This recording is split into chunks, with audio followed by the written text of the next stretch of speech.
Lesson 7-2, Example 1. Our objective is learning to use a table to find equivalent ratios and rates.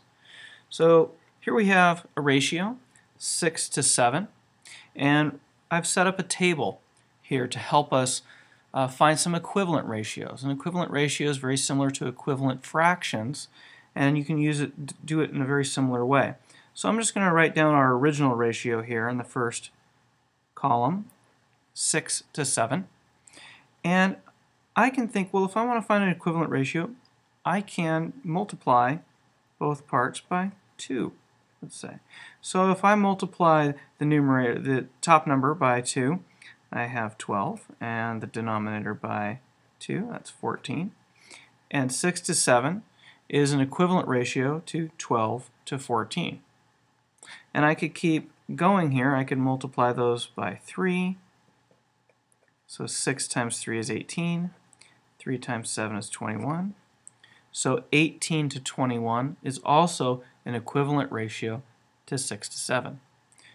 Similarly, I could multiply it by 4 and come up with 24 to 28, equivalent to 6 to 7. This is sometimes when we're moving up and getting larger equivalent ratios. This is sometimes known as scaling up. And it's called scaling up because let's say we might have a recipe. We might be using a recipe for something like this, and it might call for 6 eggs for every 7 cups of flour. And if we wanted to double our recipe, it might call for 12 eggs for 14 cups of flour. Triple our recipe or quadruple our recipe. So if we wanted to make more, and that's why it's referred to as scaling up. Let's take a look at another one here. Let's say we have 3 to 5 as ours. So again, we're going to start off with our original ratio, 3 to 5, and we can scale up again by multiplying. So we might have 6 to 10 as an equivalent ratio.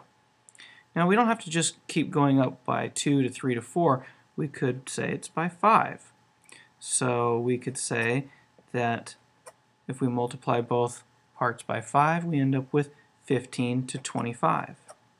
That is an equivalent ratio is 3 to 5 is 15 to 25. Or 6, 18 to 30. Those are all equivalent ratios as to 3 to 5. Again, this would be a scaling up because our numbers are getting larger. We could also scale down. So this is going to be an example of scaling down.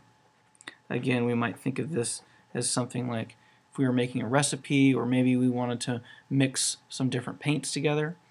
Let's say we were thinking about making green, and for green paint we needed to have 48 gallons of blue to 36 gallons of yellow. And so we could scale down. Maybe we don't want that much paint. Maybe we want less. So we can start with our original ratio again, 48 to 36. And this time we can cut it. We'll cut it in half. Divide by 2. 24 to 18. So this would give us half as much as what we had here. The ratio there is equivalent, still the same. We're going to come up with the exact same color because the parts are the same. We could divide by 3. Maybe we only want 1/3 as much. So we would end up with 16 to 12. That is an equivalent ratio. All these are equivalent ratios.